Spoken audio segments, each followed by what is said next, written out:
Hey guys, it's Tiny Tom Logan back with another video for you. Today we are going to be taking a look at the Asus Maximus 6 Extreme. It's obviously the flagship of their Republica Gamers ROG kind of gaming stroke overclocking range, and it's also the one that carries the quite expensive price tag as well, looking at around the £330 mark in the UK. Now, I'm going to be doing this video slightly differently to the way that I may have done things or may do things normally, but I do kind of need to approach this one slightly differently. And by that I mean, probably if you're seriously thinking about this board, or you're just even interested in the way this board performs or what you may be able to get out of it, considering the high price tag, I would try and get yourself comfortable and have a good listen about my thoughts and experiences of using this board since I've got it. And I'll say now the award that I'm going to give it, which will then probably catch your attention and then maybe make you sit through and see why.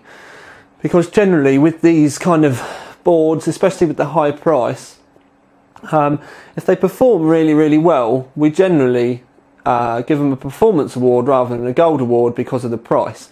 It's very seldomly that you'll get something that's one of the expensive boards to get that gold. They've generally got to stand out apart from the crowd, and be just so much better than the other ones to warrant that extra price for us to go gold rather than performance. When we reviewed the Maximus, I will get my words out, the Rampage 4 Extreme, which is actually still in the bench rig there. I use that as my 2011 rig and have been using the Rampage since it arrived. At the time we gave that a performance, but there was a few times afterwards that I'd wish I'd gone back and gave it the gold, because it's standing alone so much better than the other 2011 boards out there, that I would say that it's, if you're really into your rigs and you've got the money to buy a 3930K or a 3970X if you're minted and graphics cards and all that kind of stuff, that's probably and still is the best 2011 board on the market. So just to kind of clear up where the angle I'm going with there is, Asus do make some really good stuff normally. The thing with the Haswell stuff is, though, because of the whole thermal paste stroke soldering, or whatever we want to put it, about the IHS on the top, which is a little metal thing on top of your CPU. Essentially, if you rip the top off and change the thermal paste underneath, take the glue off and reseat it, or even just do it naked and don't put the metal thing back on, you can drop your temps a fair bit. But it does mean, for the average user, when you're using these CPUs, you do hit a thermal threshold very quickly. And by that I mean, once you kind of get up to about with our CPU that we're using at the moment, which I might add is a very good one, the fact that we can get 4.8, 4.9 stable, about 1.26, 1.25, 1.26 volts. That's a very good CPU. Once you get up to the kind of 1.3 mark and stuff, temperatures are ridiculous and they do get hot very quickly. Anyway, so because of that thermal threshold problem, you want a board that you can have a good overclock at a nice, low set of volts. Now there's two ways of also thinking about the heat and the way the volts work. Thank you very much, phone. There's two ways you can think about that. Now, we generally test with OCCT. We use it in LinPack mode, 90% free memory, and we make sure we click AVX compatible. Now, that will absolutely hand your CPU its arse. And by that I mean the temps. When you first turn it on, you'll see that the CPU will go up to 100% usage, and the temps will go up to about 65 degrees. But then as the memory starts to build up and up and up, and using that free memory, once it gets to 90%, you'll then see another giant spike in the CPU temperatures. And generally at that point, especially with these, a good, a high overclock, ours have been then instantly leaping up another 25, 30 degrees and going up to about the 90 mark, and you're like, whoa! You can untick AVX and you can keep that about the 80 degrees mark, so that you can drop those temps. Obviously, you can find a stable overclock, and by a stable overclock I mean, yes, test it and it will get hot and everything like that, awesome, but you can test to make sure it's stable, and then when you're gaming, you know, rendering videos, all that kind of stuff, you're never likely to hit those kind of extreme temperatures anyway, but at least you'll know that, you know, worst case scenario, your rig is stable. Now you're probably wondering why I'm talking so much about all the kind of background stuff with the Haswell CPUs and boards. Now I want to try and get these points across, so then I can kind of explain a little bit about the Maximus 6. Because when I first got it, we did our stock, we updated the BIOS, we did our stock tests, and we looked at our stock results, and they were like, oh. And when we looked at the stock results, it was one of the worst performing boards at stock that we had tested. I mean, even the £110 Gigabyte D3H was outperforming it in a lot of stuff. Which, considering that we're talking about a board that's technically a third of the price, that was quite a surprise. But then instantly you're going to get the people that are going to be, you know, kind of fighting Asus's corner, going, well, this board's never meant to be run at stock. And to be fair, you're right. So I got on the phone to Asus and I said to him, it's really, really not very good. We're even having problems trying to get 2400 megahertz memory running. And to be fair, with all of the other boards that we've done, we could just go in and go XMP. Boom, that was it. And it would run. Asus wouldn't let us do it. Even when we went in and we put what we know would work for the manual settings, voltages, setting everything up, didn't work. Pushed the voltages that little bit more, maybe it, you know, needed a little bit more juice. No, still didn't work. So Asus then sent me an unreleased BIOS for us to be able to get the memory running properly. Maybe it was a compatibility issue with the Corsair Vengeance Pro memory. You never know. So we give them, you know, we give them a chance. They sent us the new BIOS, so we run all of our stock tests again. We did manage to get 2400 memory running, so then we moved on to our overclocks. Now with our overclocks, as I've already said, we on other boards, the D3H, we only really managed to get about 4.6 out of the CPU without going, you know, too daft with the volts. Then when we moved on to the MSI GD65 gaming and the Gigabyte G1 Sniper M5, we were up to the kind of 1.26 volts mark. Now the Gigabyte managed a slightly better overclock. It was another notch on the multi. So the Gigabyte was at 4.9 and the MSI was at 4.8. So they were, you know, very, very close to each other, but with the same kind of volts. Now with the Asus, we actually struggled to get the 4.8 running at those type of volts. It was really looking, it was kind of flicking around and kind of going from 1.264 up to about the 1.28 mark, just to keep the CPU level. Now, everyone will be saying, "Ah, yeah, that's just the load line calibration, Tom." No, you would think that.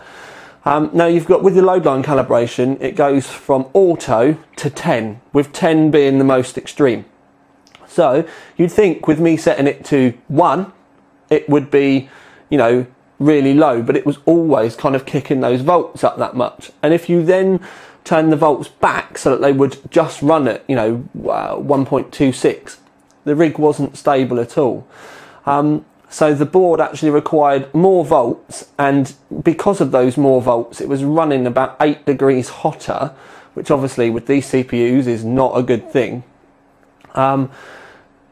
just to get that overclock going. And for us to try and get 4.9 running stable, you were looking at kind of 1.29 volts. Now again, that doesn't sound like a huge amount of difference from 1.26 to 1.29, but the temperature differences are just ridiculous, and the processors really haven't got that headroom in there. So we run it at 4.8 for all of our overclocks. The problem was though that quite literally the MSI GD65 gaming, which is less than £160, so half the price, less than half the price, beat it in everything but PC Mark Vantage.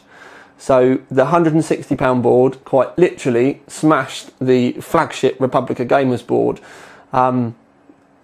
in every way, shape and form, which was less than kind of acceptable really. Now I probably still think that this is a BIOS issue, and they've got a lot of work to do with it, but there's a lot of other things that I'm really not kind of 100% happy about, because when I rang Asus and I said to them about the 2400 megahertz thing, their instant reply was, oh, well, it's got to be you because we've got people breaking world records on this board. And it's like, well, I don't care if you've got people breaking world records on this board. The people that you're actually selling this product to, and by that I mean not giving it away to, although I've been lucky to be obviously loaned one, but your world record overclockers, they get given it. If you want to sell this product to an end user, which may not have a degree or LN2 or lots of free parts, you at least need to make it at least remotely easy for them to get their rig running, and not expect them to be, you know, trying to kill parts using sub-zero temperatures and that kind of malarkey. And let's face it, when you kind of go away from that, the Republica Gamers brand as a whole has been a little bit confused for some time, in that it's Republic of Gamers, yet they still heavily target this at the massive high-end overclockers. Whereas the other brands, Gigabyte and MSI for example, they have their gaming arm and then they have their overclocking arm. X-Power stuff, and then the gaming range, and then Gigabyte have got the snipers and the overclocks. And I think that's a much better approach, because then you can make a product that the gamers are going to like, be able to use. It's quite simple, all that kind of stuff. Probably keep the price down a little bit as well, but for those people that you know are going to want to overclock, or you're going to be giving those boards away to certain people, you'll have a more focused product line for them. But again, that's kind of like company branding and stuff like that. Now, one of the things with the Republica Gamer stuff of late, and it's something that it's happened the last few times, like with the Rampage 4, you had that overclock key thing that went in your graphics card and then plugged in the USB, and it was so that you could, you know, like change your BIOS and stuff without actually having the rig on and all that kind of stuff. And it's just like, well, they start to seem a little bit pointless. Now, the Maximus 6 comes with this kind of thing here. And in fact, what I'm going to do is I'm going to stop the camera quickly, bring you in, show you this, and then we'll carry on chatting about it again, because I need to show you this properly and not from a distance. See, it's fallen over. Right, so you can see it's fallen over. Now, the thing is with this, if you have a look, it comes and you can have it, so it stands up on your desk like that, or you can flick this round. I'll do it in your hand. You can flick that round and it will bolt into the front of your case with a 5 1/4 inch drive bay adapter. Now, right, so I'm trying to do this with one hand and we're not doing very well. Right. Okay, so I'm going to hang it off the end of the desk so it stands up.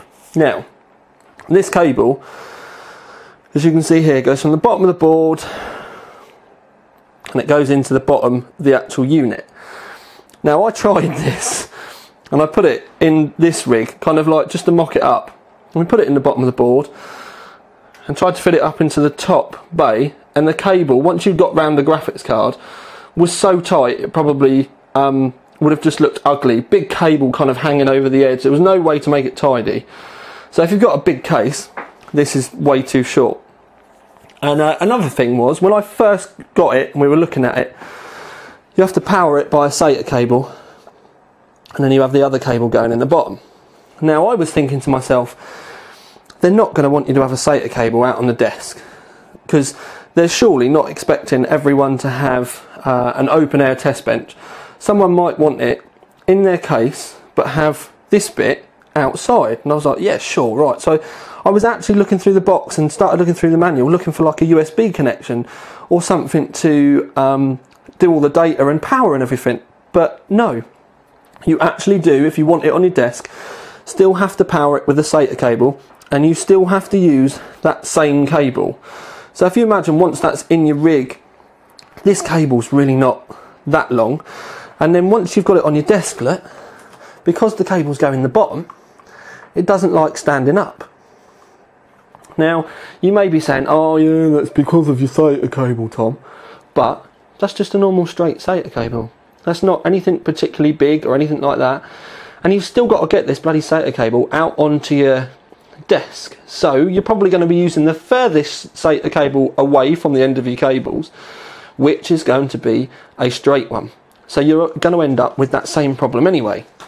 So you've spent £330 on your board. You're probably going to end up with buying a 4770K as well, which is another 250, 280 quid, all your other bits, and then you're going to end up with a load of cables out on your desk, which, to be fair, just don't look nice in this day and age. Why would you, want that on your desk? Another thing I thought about, because I don't want to end up going over everything to this, one of the few things I can say that's good about this is it is a colour screen. But if you got this on your desk, I thought to myself, oh look, it's got a little power thing. That must be so that you can turn the rig off. Nope. All still running. It's just so you can turn the screen off. So yeah, right, okay.